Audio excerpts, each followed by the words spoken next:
now let's go with the second part, where we are going to talk about the process of meditation itself. In the broad exercise of meditation, concentration fixes the mind on the subject. Meditation leads the mind around the subject to understand it, and contemplation takes consciousness beyond the mind. Wallace Slater. Do you want me to? Number 1, concentration, fixing of attention. Number 2, meditation, mental process. And number 3, contemplation, attempt at transcending the mind. So this is how the process of meditation is generally explained in Theosophy, which is quite similar to the 3 stages that you can find in the Yoga Sutra of Patanjali. The idea is that there is the first part of meditation is the effort, and that word effort we are going to talk about that, but let's say the effort of focusing our mind in the object of meditation, whatever that is. We are going to talk about that later. So that is the first stage, because meditation requires an activity in which the mind is not distracted. So in our regular practice of meditation for many years, all we may be doing is working at developing the ability to concentrate. And many of the techniques of meditation, like watching the breath, or similar, paying attention to the sensations, or similar techniques, visualizing something, the main aim of those techniques is to develop the ability to concentrate our attention. So as far as that goes, that technique is perfectly fine. If we cannot get to a state of real concentration, then it's difficult to go beyond the personal self, because in order to perceive is what we were talking about. It's like if the spiritual voice is like this voice of a silence, this very faint, small voice. And if we are all talking here, somebody may be speaking very faintly and we cannot hear it. So in order to be able to listen to this, we need to keep quiet. When our mind is in a state of restlessness, it's very difficult to perceive the spiritual consciousness. So before we can do that, we have to come to a place where we are able to concentrate our mind. And that is not a small task. That may take years of practice and is very worthwhile doing. Sometimes because we talk about these 3 steps of meditation, we want to be doing the last one, the contemplation one, thinking that, the other 2 are just preliminary. But actually, most of our work may be mainly around learning to concentrate the mind. So then once the mind is concentrated, once there is any effort to fight the distractions or to keep the mind concentrated, we come to the second stage, that is meditation. And it comes naturally once the mind is stable. In meditation, we apply the particular technique that we are using. We will talk about that briefly. In the Theosophical literature, there are several techniques recommended, but that is a whole class in itself. I'm giving a class on Theosophical meditation in Spain for their summer school in August, and it will be 7 days to deal with the different techniques. There are like 7 or 8 different techniques recommended in Theosophical literature. I can mention them briefly. So the meditation is the part in which, with a focused mind, you apply a particular technique. Now, this stage of meditation, what we call meditation, is also preliminary from a certain point of view, in the sense that we are still at the level of the mind, and the purpose of it is to try to go beyond the level of the mind. And that is the next step, the step of contemplation. So we are going to see a little of each of these steps. In these 3 stages, in our analogy of climbing the mountain, The concentration phase can be the gathering of our knowledge, where we're working to get in shape to climb the mountain, where we're getting our, supplies to climb the mountain. And then our meditation phase is the actual climbing of the mountain. And then when we get to the top of the mountain, that's our contemplation. We're there, and then all our work kind of falls behind us, and we're just present in the moment at the top. Yeah, that's a good example in the sense that most people may say, I just want to get to the top, and they may not be prepared, get the things that they need, so they start climbing and they fail because they didn't get ready for that. So the same with meditation. If we want to go beyond the mind, but we don't set the foundations, it's just not possible. And the same with the contemplation. You may want to have that vision at the top of the mountain, but then you don't want to make the effort to climb the mountain. So, well, then it is not possible. So you run the movie. Yeah. Practice of meditation. Whenever we calmly sit for any sort of meditation, one of the first things to happen is that the elementals begin to present to our inner eyes pictures of all sorts. And the kind of picture presented will be the result of the prior thoughts and also of the state we are in, both mentally and physically. For if we are disturbed or harassed in any way in thought, the pictures will be more and more confused in fact, though sometimes having no appearance on the surface of being in confusion. In the Theosophical view, every energy is conscious. Every piece of matter is conscious in some way. When we say conscious, we don't say that they have a mental consciousness as we human beings do.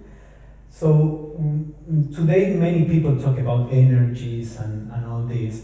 In the Theosophical view, these energies are semi-intelligent forces of nature.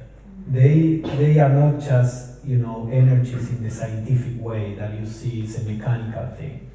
And these are called elementals because they have these energies have a very elemental kind of consciousness. They are beginning the process of evolution. So this is something that we all experience in one way or the other. We sit to meditate, and there is a tendency for our minds to become restless. And sometimes not only our minds, but also our bodies. It happens many times. It may have happened to all of you. We sit to meditate, and suddenly we have the compulsion to cough, or everything begins to itch, or all these things. And according to Blavatsky, these are active forces that are reacting to our attempt to meditate. And the reason, we are going to see that in some other class, some other sessions, but the reason is that these elemental energies can survive as long as we are identified with them. And the attempt in meditation is to withdraw the awareness from them, consciousness from them. So they instinctively feel the threat, and they try to keep you engaged with the body, with the emotions and the mind. So it is a natural process. It is just like, if there is a dog that is not trained, and you try to drag him this way, he will tend to go the other way. It's just a reaction, maybe coming this way is better for him, but if you try to drag it this way, he will try to go the other way, or a wild animal. So it's an instinctive reaction of the elemental consciousness. And that is something that takes some time to train the elementals to be okay with the action of meditation. Before contact with the world has disturbed the emotions, meditation should be resorted to. Coming back into the body after the period of physical sleep, from a world subtler than the physical, the ego will find his tenement quiet and can take possession calmly of the rested brain and nerves. Meditation later in the day, when the emotions have been disturbed and when they are in full activity, is not as efficacious. From that peaceful morning hour will stream out the influence which will guard during the day, and the emotions, soothed and still, will be more amenable to control. Annie Besson. So in the previous quote, Blavatsky said that the more our thoughts and emotions, the more disturbed they were during the day, for example, the more chaotic will be our mind in meditation. We talked about this, that meditation and daily life are a continuity. And for this reason, Annie Besant says that it's better to try to meditate early in the morning, before all these elemental forces that we call thoughts and emotions and even the sensations of the body, before they have been stirred up. So, meditation in the morning is normally more recommended, although it also needs some training. I remember when I started trying to meditate, I would fall asleep, and it took a good while until my body and mind got used to remaining awake early in the morning. Normally what in Theosophy is recommended: get up, take a shower, that helps to purify your body and your emotions too, and then you can take some time to meditate. Then of course you can meditate at other times, but then in the middle of the day, sometimes in some traditions it is recommended to do some meditation in the middle of the day.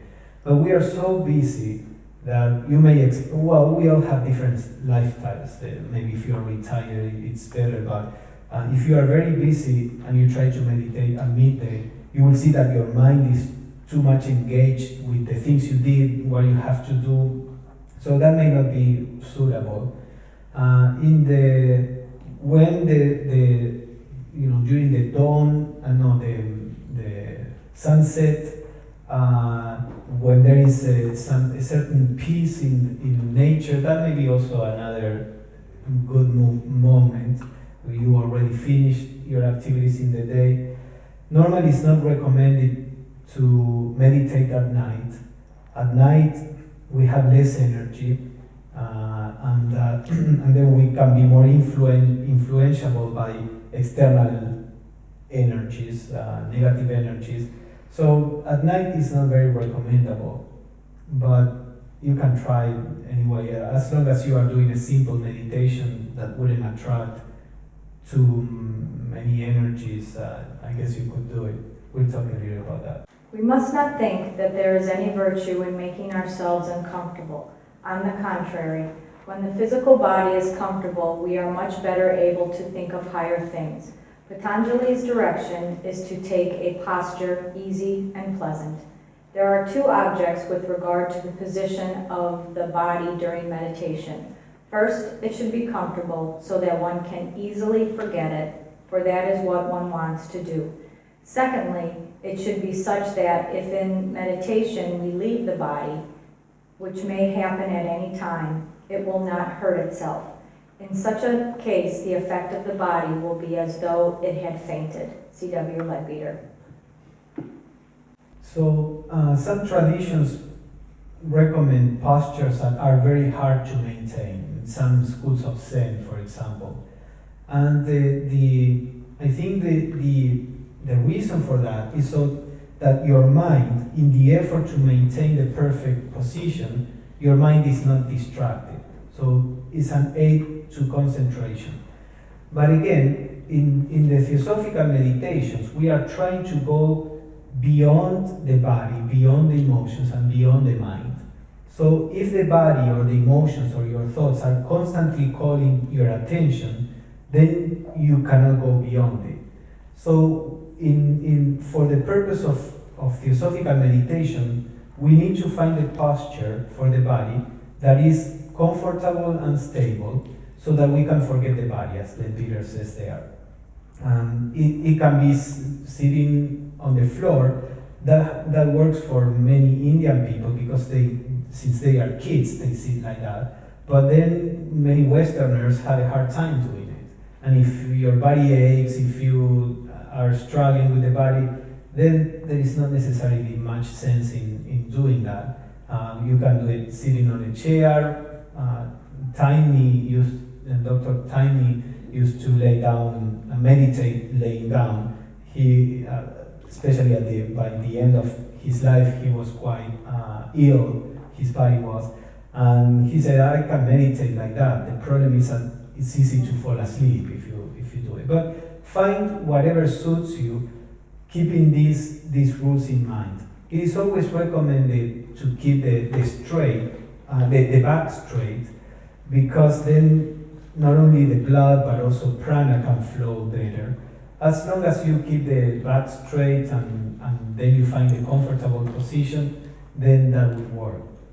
And also eventually, in more advanced stages, if your consciousness goes beyond the body, it may fall. But that is a quite advanced stage unless you have a tendency to fall into trance. But it's good not to be in position or not to meditate next to a cliff or something like that. That wouldn't be recommended.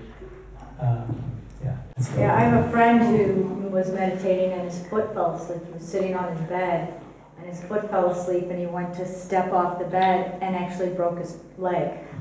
So, all right, concentration. Concentration produces a very wide awake consciousness at its best. And in meditation, this wide awakeness is preserved and applied to full reflection upon a chosen subject. Ernest Wood. So concentration does not mean a mind that doesn't have any thoughts. If you fall into a kind of slumbering state, it may look like your mind is calm, but actually your mind is asleep. In the Theosophical approach, the wide awake consciousness is very important. In whatever stage of meditation you are always present. Your presence there, and the sense of presence is very important. And we are going to see something about this in the last quote. So the idea of concentration first is to focus your attention, but retaining the clarity of your mind, the clarity of your presence there. This state cannot be brought about by the mere exertion of willpower, as some people suppose. For the exertion of willpower on a mind agitated by even subconscious desires is bound to produce mental strain. And a mind under strain, which may be inappreciable, is quite unfit for the practice of samadhi. The tranquility which is a prerequisite for samadhi is a condition of extraordinary and habitual stability, and real stability cannot exist where there is strain. I.K. Taimi. So samadhi is connected to contemplation, not necessarily exactly the same. We will talk about that. But this is an important idea. Krishnamurti used to say, a quieted mind is not a quiet mind. You can suppress the activity of the mind, you can keep it at bay, but that is not a state of real concentration, the concentration that we need for this process. The concentration that we need is a mind that is at ease, relaxed, and naturally focused. That our mind already has that ability. When you are watching a movie that you really like, you are absorbed in the movie, your mind is very focused, somebody may be talking to you and you don't hear that person, you may be hungry and you don't realize it. So the mind has the ability right now to go into deep states of absorption. The problem is that the mind does that drawn from the outside by desires or attractions. What we are trying to do in yoga is not so much generating a new skill in the mind, it's learning how to make the mind act in that way by an inner prompting, not by an external attraction. And that is the difficulty. So the training of the mind is not a question of forcing the mind to concentrate.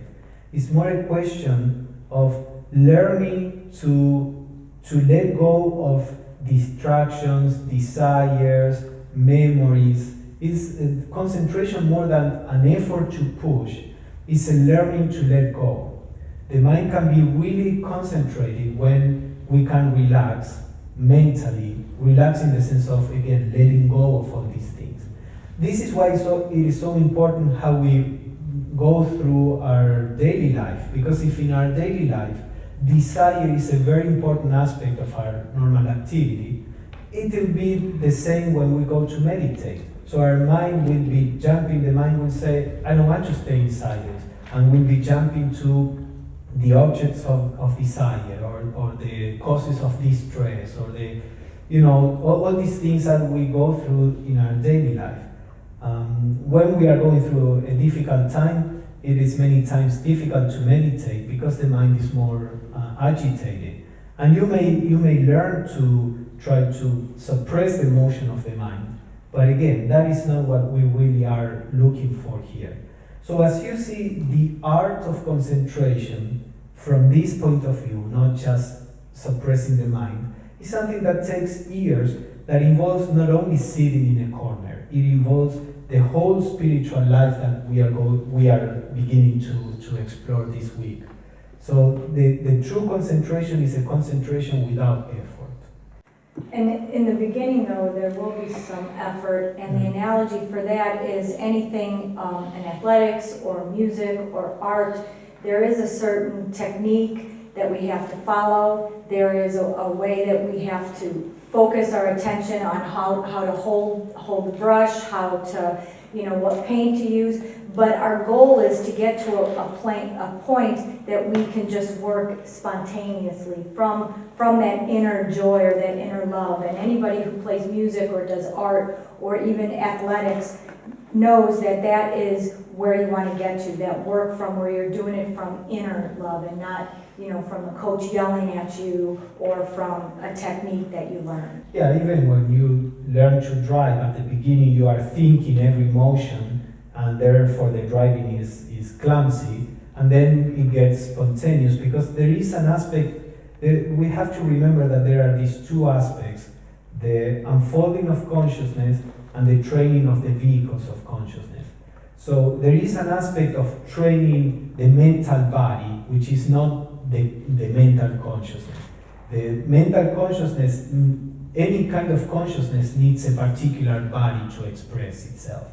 So the mental body has tendencies that we have stimulated with the way that we live, and the mental body may have the tendency to be restless, or to be sad, or to be anxious, or to be this or that. So there is an aspect of effort in reshaping the mental body. And the aspect of relaxation has to do with the consciousness aspect. This is why many times in the non-dualistic approaches, in Advaita Vedanta, in non-duality or Krishnamurti, there is a lot of emphasis on the effortlessness, because these approaches normally focus more on consciousness, not so much on the vehicles of consciousness. But the truth is that we have both aspects. So we have to pay attention to both. And the training of the body may require some effort, but a particular kind of effort, like the Buddha would say, right effort. And we'll see one of the... Concentration is attention. The fixed attitude of attention, that is concentration. If you pay attention to what you do, your mind will be concentrated. Many sit down for meditation and wonder why they do not succeed. How can you suppose that half an hour of meditation and 23 and a half hours of scattering of thought throughout the day and night will enable you to concentrate during the half hour? You have undone during the day and night what you did in the morning. As Penelope unraveled the web she wove. To become a yogi, you must be attentive all the time. Annie Besant. So that's why the daily life is our practice. Today, we are more familiar with this idea of being aware of things, trying to develop awareness in our daily life. This is what Annie Besant was saying 100 years ago, more or less. So the idea is that during our day, we should try to develop this mindfulness, this state of awareness. And the more we do this, the easier it is for our mind to sit and be calm and focused and concentrated. So again, you can see how meditation taken as an isolated technique is not going to work It may give some superficial results, as we said, results that while you are sitting and you are imagining something that you desire or that attracts you, you feel nice, and then as soon as you finish the meditation, that is all gone and you are more or less as stressed as before. So there are techniques that can give you a temporary result, but for something deeper, we need to integrate little by little the whole of our life. Stop yourself suddenly and see what you are thinking and why. Try to follow the thought back to its genesis, and you will probably be surprised to find how many desultory thoughts have wandered through your brain during the previous 5 minutes, just dropping in and dropping out again, and leaving almost no impression. You will gradually begin to realize that in truth, all these are not your thoughts at all, but simply cast-off fragments of other people's thoughts. C.W. Leadbeater. So we will talk about that last part in another session, but this is a good technique to do. When you sit to meditate and suddenly you realize that you went off the subject or the object of meditation, try to retrace the steps, because the thoughts work by association. So you are thinking about your grocery shopping, that you have to do. There is a chain that took you there. And it's a good training to try to retrace the steps. It's a very good training, actually. At first, you will see that you try to see what was I thinking before, and there is no way you can remember what you were thinking before that. But with different, with practice, you begin to be able to trace back the chain of thought, and that develops a kind of awareness. That is a way to develop this kind of background awareness, that even if you are distracted, there is certain degree of awareness that is there, and that you can recall when you pay attention the chain of thoughts. And it's also a way to, when you are trying to concentrate, and every time that you realize you are off off track, you can see for how long it took you to realize that you are not concentrating. So with practice, you will see that the time diminishes. Of course, some days, we are better at concentrating. Some other days, we are more scattered. We are human beings, and things, they are not homogeneous all the way up. But generally speaking, it takes you less and less time to realize that you are distracted. You will find, when you try to meditate, that your thoughts are continually going off at a tangent, and you do not know it till suddenly you start to find how far away they have gone. You must not let this dishearten you, for it is the common experience. You must simply bring the errant mind back again to its duty, 100 or 1,000 times if necessary. Leadbeater. So that is the exercise for concentration. If you are beginning to try to meditate, don't sit assuming that you should be calm, your mind should be calm. Sit taking for granted that it will be distracted. The aim is not to be distracted. The aim is to bring back the mind to the object of meditation. It's like the flexing of a muscle.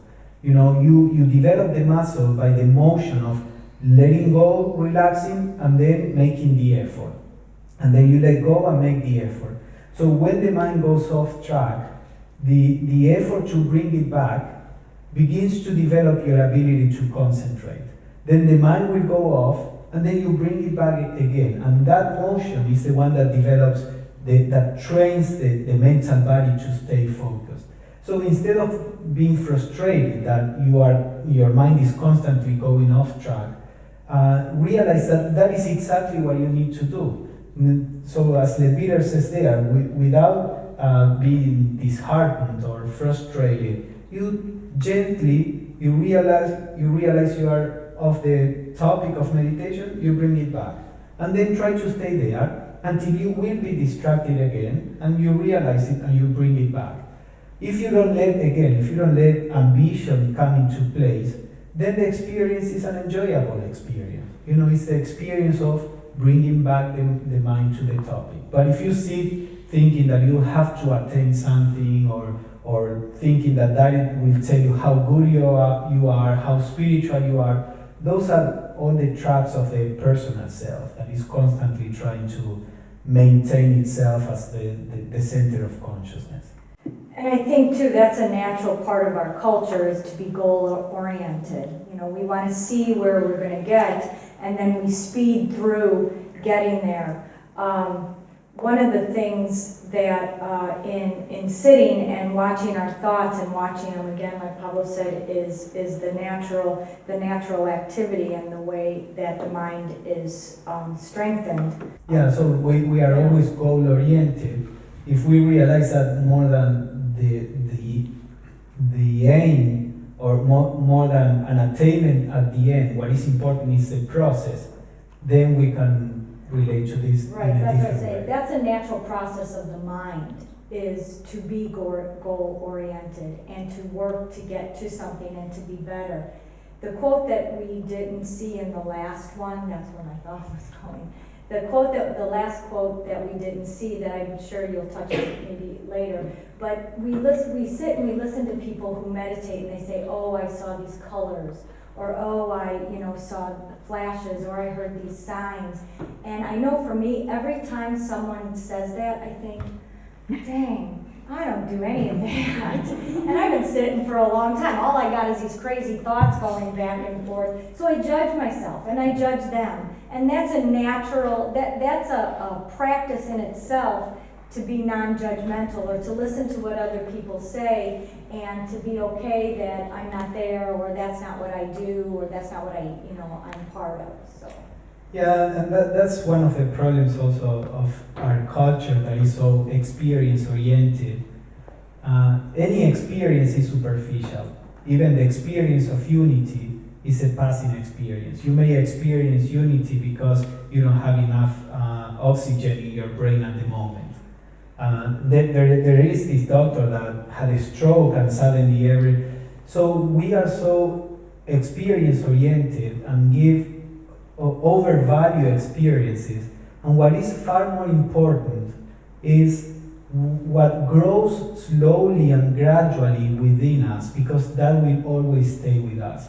Experiences can be produced by many factors. Most of them are not spiritual. Many of them are created by the mind.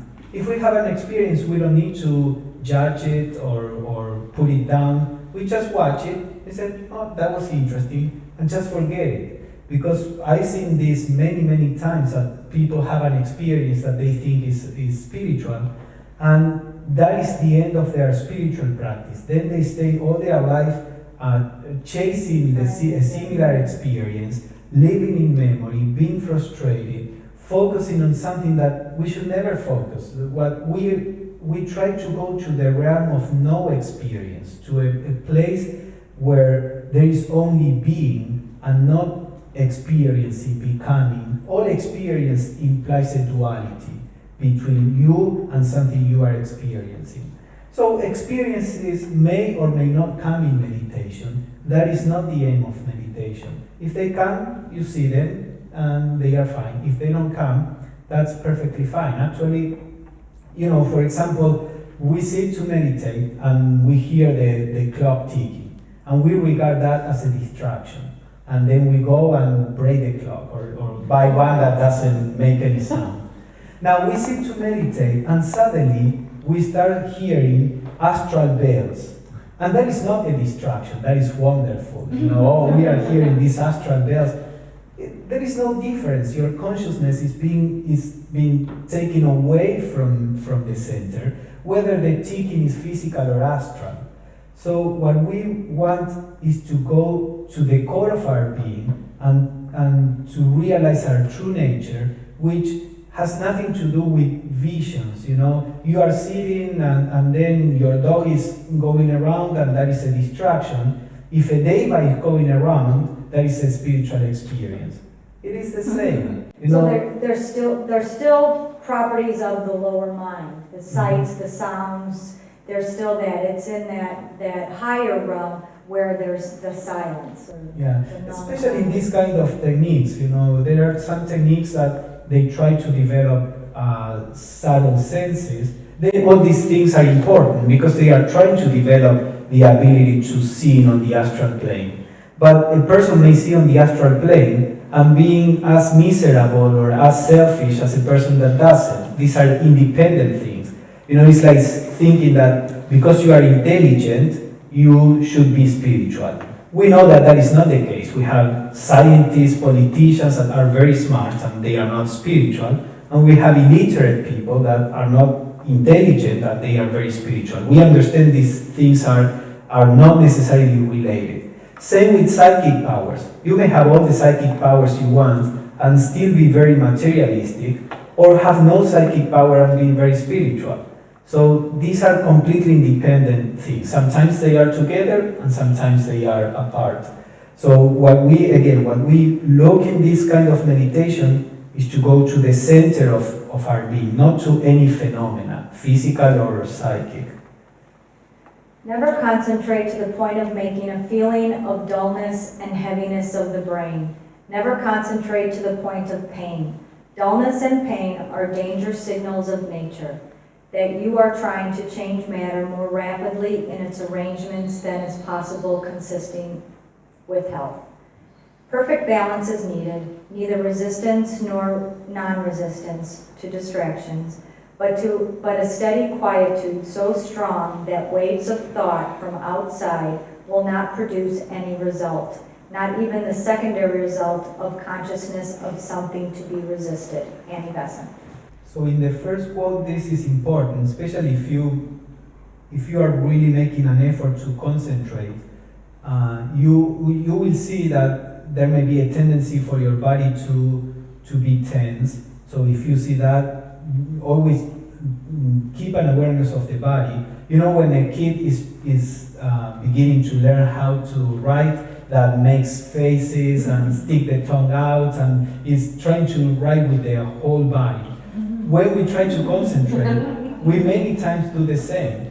Actually, Annie Besson herself, she says that Blavatsky was trying to train her, to raise her consciousness beyond the physical plane. And then she says, I was there trying to use all my willpower. And then Blavatsky said, dear, you meditate with your will, not with your blood vessels. Because she says, I was tense like that. And that is a normal tendency. We tend to do that. So you have to keep an eye on the body and make sure that your inner effort doesn't translate also in a physical effort. And then there is always a limit to how much you can push matter. Consciousness may be able to push more than matter can resist. So you can go to a place in which it's like a branch on a tree. If it is crooked and you want to get it straight, you cannot, if you put too much force, you will break it. The quality of the wood needs a slow pressure so that it little by little gets straight up. And our matter is like that, both physical, emotional, or mental. Physical more so than emotional and more so than mental. But it takes some time for our body to adapt itself to the new insights of consciousness or the new aims in consciousness. So we have to be careful and not push too much. And typically, if we get a headache in making this effort, or actually there are different stages. You first begin to feel like a pressure in your head. That's the point where you have to stop. That means that you are making too much effort. So when you feel this pressure, relax and keep on meditating later or the next day.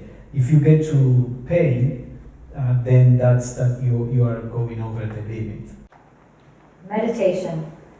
When he succeeds in eliminating distractions completely and can continue the concentration on the object without any interruptions for as long as he decides to do so, he reaches the stage of dhyana, meditation.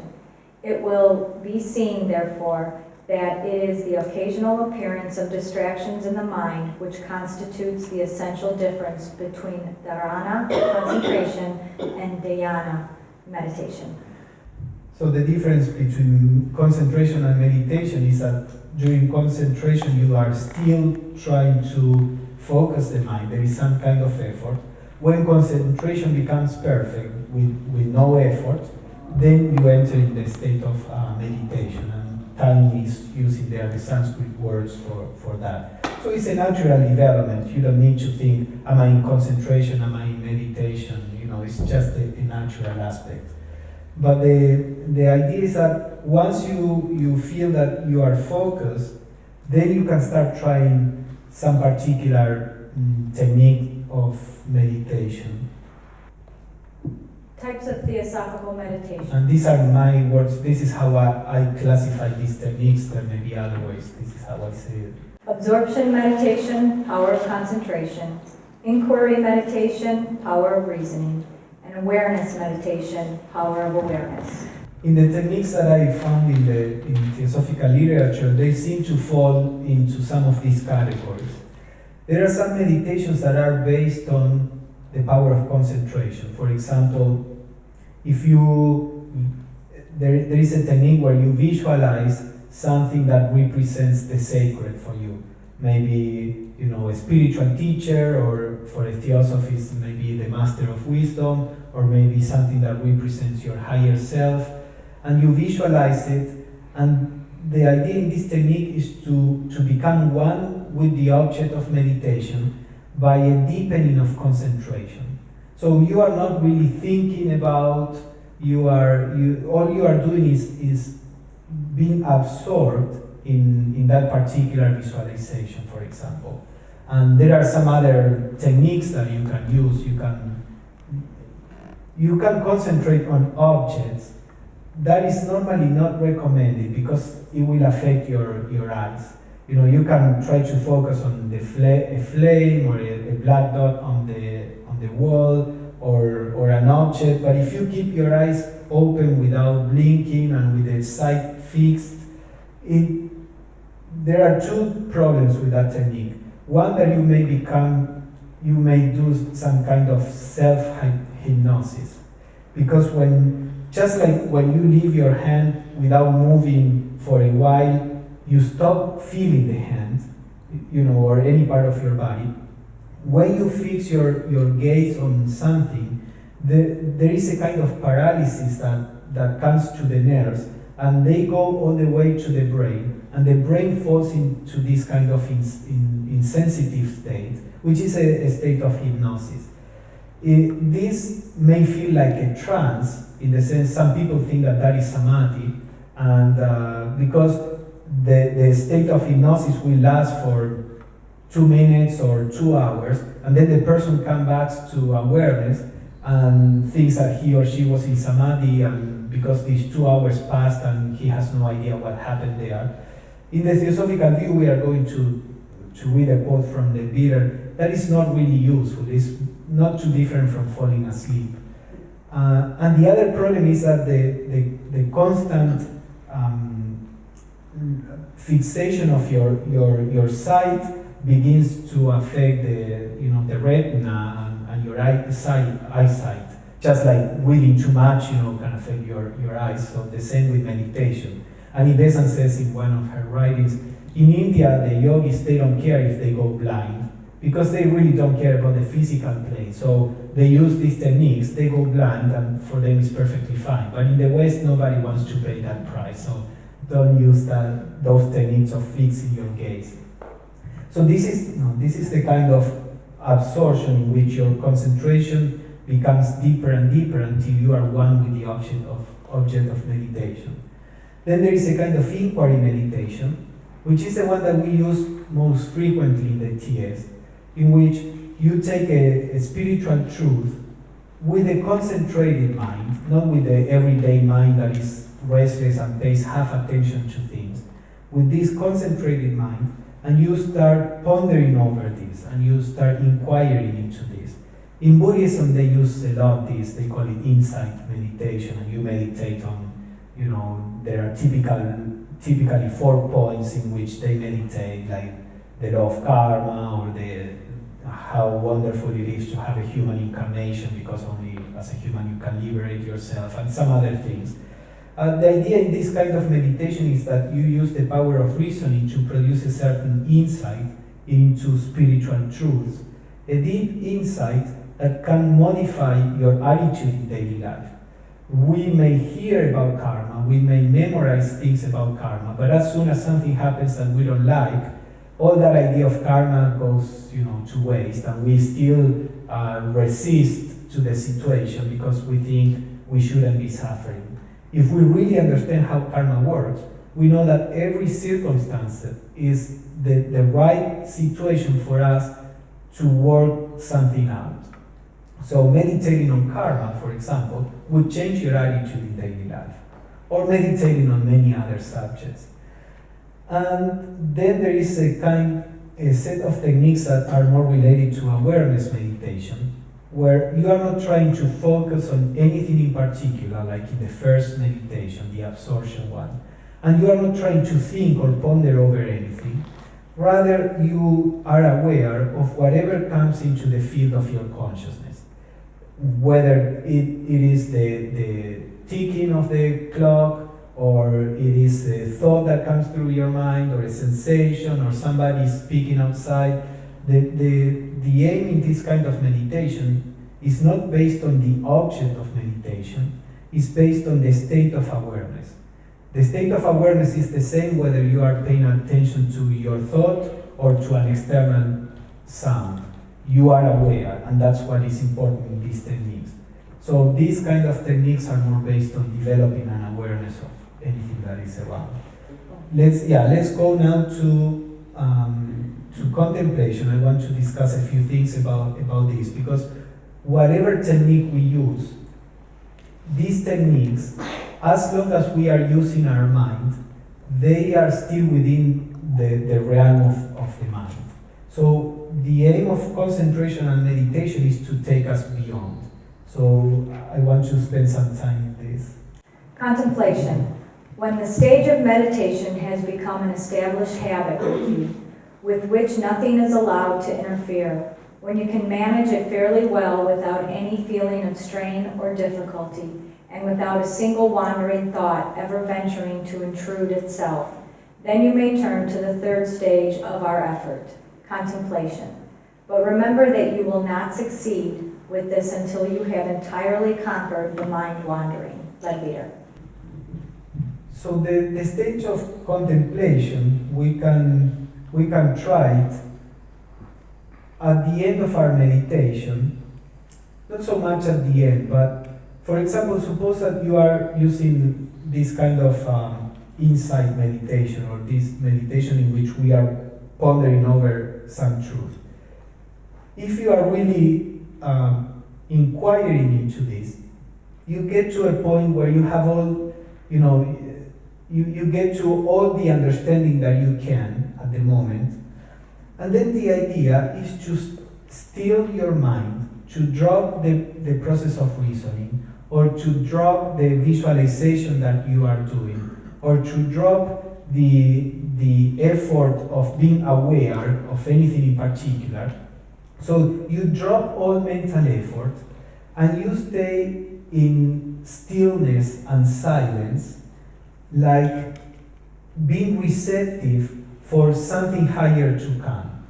What the process of meditation did is to take the mind to the highest possible state that the mind can be in, but then you drop that mental effort so that the jump can happen. So again, with the example of the boat that I mentioned before, the crossing the stream on a boat would be the process of meditation in which you are using your mind. But then you have to jump out of the boat. So contemplation is this stage in which you drop all effort and you stay in this deep stillness, just like waiting. Well, there are two ways you can wait or stay. We are going to see that. Receptive contemplation. You have gradually made the vagrant mind steady by this process of slow and gradual curbing, and at last you are fixed on the central thought, or the central figure, and there you are poised. Now let even that go. Drop the central thought, the idea, the seat of meditation. Let everything go, but keep the mind in the position gained, the highest point reached, vigorous and alert. Annie Besson. So you see that the object of any technique of meditation in the Theosophical approach is always silence. We do whatever we do, whatever technique we apply, so that we can get to a point in which we can stay in this very alert and deep silence. As Annie Besson says there, the mind there is vigorous and alert. It's not a blank mind. It's not the mind that is in this kind of semi-consciousness and maybe devoid of thoughts just because it's slumbering. It's a mind that is very alert. You are right there. You are very aware of being there, but you are in complete silence. And the first way that you can practice this is with this kind of receptive contemplation, in which you are like waiting. Like if somebody tells you, can you hear that bird? It's very soft. If you see the attitude that you get, is an attitude of you stop thinking for a second and you pay a deep attention, like trying to catch that sound. It is a similar attitude. After you get to this state of, the highest state that you can in meditation, you drop and you are like trying to listen to the voice of silence, the voice of the silence in that state.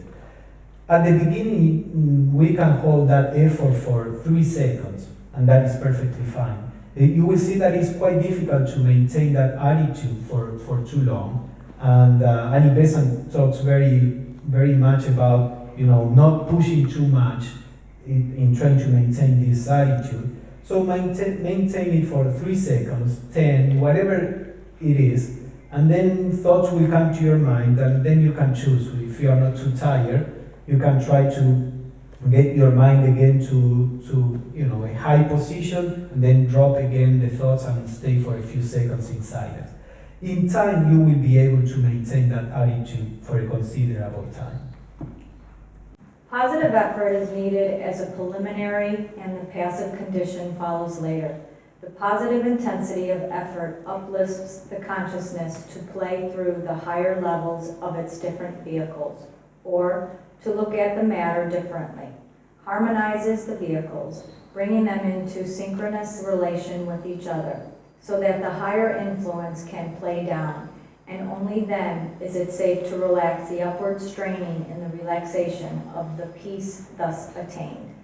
Perhaps after all, the phrase, opening oneself to spiritual influences in such a condition means nothing more than maintaining an attitude of intense stillness at a high spiritual level.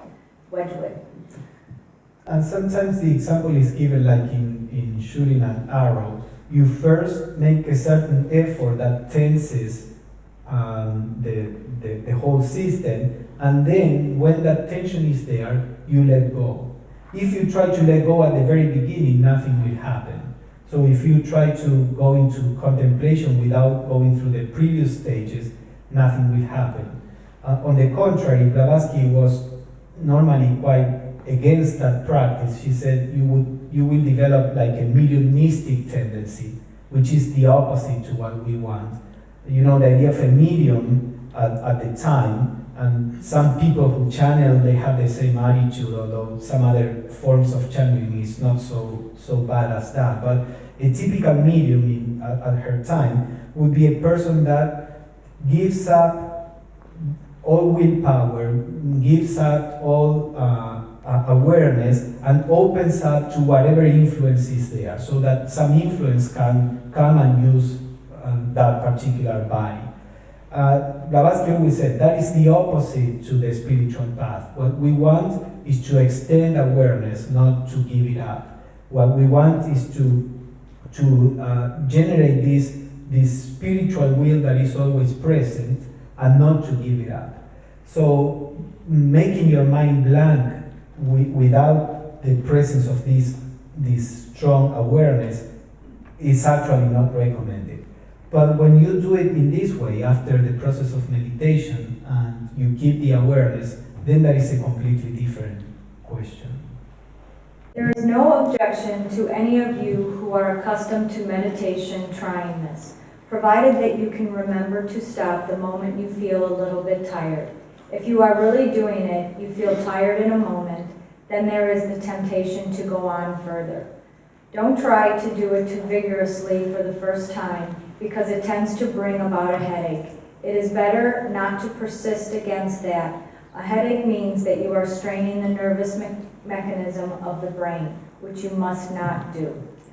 At some point, when you acquire a certain skill at doing this is a very real danger, because you develop the ability to stay in this silence and even to push, as we are going to see in the next slides. And you actually are able to do it more than your body can keep up with. At the beginning, both body and consciousness are not really used to this effort, so they get tired at the same time, let's say. But as you get more skillful in this, then your consciousness can really push. And there is a temptation of keep pushing even when the body is giving you signals that cannot take that effort. So this is important to keep it in mind, especially once you develop the ability. Active contemplation. One forms the image of the master, and having formed it, throws one's whole strength into an effort to reach him. An effort which I can best describe by saying that we are straining upwards towards him, trying to unify our consciousness with his. Leadbeater. Let me say something about, so he's talking about this technique of meditation where you visualize something that represents to you the spiritual idea. He's talking about visualizing the master of wisdom. But if you are a devotee of Jesus or any other person, sacred person, that can also work. And this active contemplation is the same. After you get to the best possible state in your process of meditation, then you drop your visualization, for example, and then you make an effort of the will, like to push, to unite with your object of meditation. Leadbeater says to push upward, in the sense that it is an effort to get to that point in your consciousness in which you leave behind thoughts or memories or any psychological activity. And that requires an effort. It is actually, you discover that there is an effort that you can apply to go beyond all that. That is a more kind of active contemplation, and that is the one that Besan was doing when Blavatsky was training her, and that Blavatsky says, don't strive with your body. And that is a little more dangerous than the previous one, in the sense of that is when you can be pushing too much. By a strong but calm effort of the will, the mind can throw itself beyond the highest thought it can reach while working in the physical brain. And in the effort will rise and unite itself with the higher consciousness and find itself free of the body.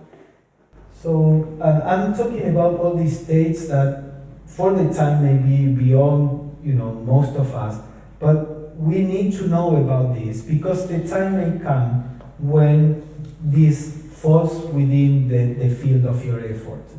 And it's important to know what is coming, so that we always know what direction to go. Some people start falling into trances because they are not clear about what should be coming and what should not be coming in this effort. Now, Blavatsky, when talking to the inner group, an inner group that she created with the most serious people, she would talk about these techniques.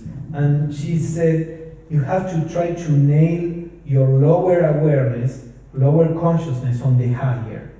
And by that, she means this kind of effort. There is an effort in which you can put your attention beyond the thoughts and emotions and sensations.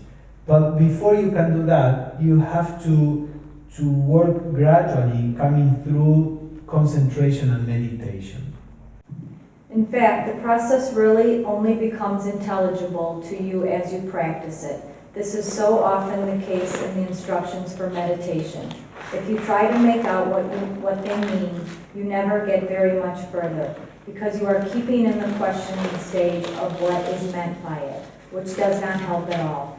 Try to begin to do it, and as you do it, it clears itself, because the power is in you and you are calling it out.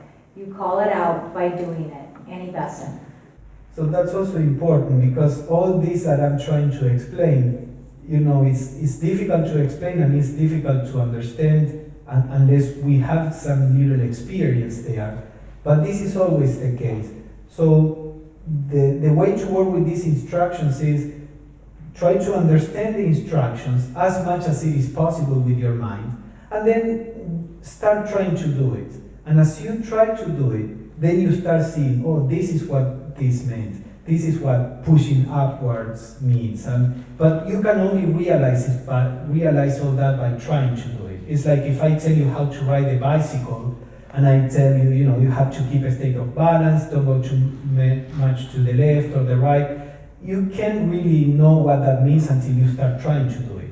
But the instructions are important. When you are trying to do it, these instructions will come to your mind and will help you to gain the right position. This is the last one that has to do with this idea of not falling into trances. Our idea is perfect consciousness on the highest level we can reach. We decline to give up our consciousness and go into trance, as some people do for the purpose of reaching a level beyond the scope of their waking consciousness. They get beyond the point where they can be conscious, passing into a sort of trance from which they emerge with all sorts of glorified and beautiful feeling, but not generally a clear consciousness. People should not go into trance when they meditate. They should retain their consciousness. Trance does not mean progress, because they lose hold and do not know clearly what they have been doing. Our method is to keep full consciousness on any plane that we can reach, and to try to be of use on that plane. C.W. Leadbeater. So in our effort to raise our consciousness, we should always keep the awareness there. There are some people that either because they did it in past lives, or because their body has the tendency to fall into trances, there are some people that they can go to a higher plane that they can really go keeping their awareness. So that is not really what we try to do, because what we try to do is to extend our awareness to the highest possible plane. If in going higher you drop the awareness, then that is the point where it ceases to be useful. When we fall asleep, our consciousness is on a higher plane that our waking consciousness can retain. A person that is clairvoyant and sees on the astral plane, that person can retain awareness while perceiving on the astral plane. A person that is not clairvoyant, when consciousness goes to the astral plane, the body falls asleep because it cannot retain the waking consciousness. So the idea is that in meditation, we always have to keep awareness. In Buddhism, they call it the clarity of the mind. And that's why in Buddhism, traditionally, they are against samadhi. And if you see, the question is that in Buddhism, they regard samadhi as this trance. Many people go into trances, they call it samadhi, and Buddha would say, don't do that, that's not what you need to do. In some school of Buddhism, they have the jhanas that are similar to the true samadhis in Hinduism. So, to summarize this, I think in our practice, what we need to do, so this will be the whole scope of the process of meditation. What we need to do is to start working to learn how to keep our mind focused without effort. So at the beginning we need some effort, this exercise that we were talking about of bringing the mind back to the object of meditation. And then, as we learn to keep the mind naturally focused, then we can start applying different techniques that, as I said, to talk about the different techniques would require a whole week in itself. But then we know some techniques, and you can use those techniques if you want to. But do that, apply those techniques, keeping in mind that the aim first is to be able to keep your mind focused on that naturally, spontaneously. And then when you can do that, and you apply your technique of meditation, try to reserve at the end of the meditation always some time for silence. A few seconds at least for silence. Do not end your meditation with mental activity. When you feel that you are at the peak of your concentration or inspiration or understanding, try this step of contemplation, of dropping all the activity and stay there just being, in silence, without trying to do anything but just being in silence. And in that way you can train your awareness little by little to be able to sustain the effort of meditation, of contemplation in this case. All right, this is Theosophy.org, and it's a website that Pablo put together for the 7 or 8 practices of meditation. Here, the foundations. The foundations and the process is what we have discussed today. If you go to techniques. Yeah, the techniques are here. And among the techniques, they're not techniques as you would say, step 1, step 2, step 3, step 4. Okay, here, meditation on virtues. He's done according to Annie Besant. I think these are essays, aren't they? Well, there are some excerpts that are either longer or shorter. Wherever I found in philosophical literature some explanation about some of these techniques, I put them there online. So meditation in the heart, there is a brief description, and there are excerpts from HPV talking about that meditation, Dora, Clara Cott, Jeffrey Hodson. So you can get familiar with the idea of each of those meditations by reading that. And here are some audios on meditation. Yeah, that they are available online, so you can click there and listen to those talks. And there is some bibliography also with books, theosophical books. This is all around theosophical techniques of meditation, because the problem is that we have a lot of information. If you go there, and there are more excerpts that I have to upload, there is a lot of information about meditation in Theosophy, but because it is spread out, and because we don't promote one single technique, because we all are different, and one technique may suit us and not other, many members think that there are no techniques of meditation recommended in Theosophical literature, so they have to resort to other traditions for meditation, which is perfectly fine, but if they want a Theosophical approach, there is plenty of information, and this website is... Right, this website is very good because it's the only place that gathers all these techniques of meditation, or these excerpts or talks on meditation in one place. Mm-hmm. So this is a... Yeah, we are working on a book to provide all these and explain the techniques, but that will take a little while. Yeah, and then some CDs on actual guided meditations. I've recently been trying to sort out meditation for myself, and I was told or learned or heard that all sorts of ways, but the only thing that I could hear from them was you have to empty your mind.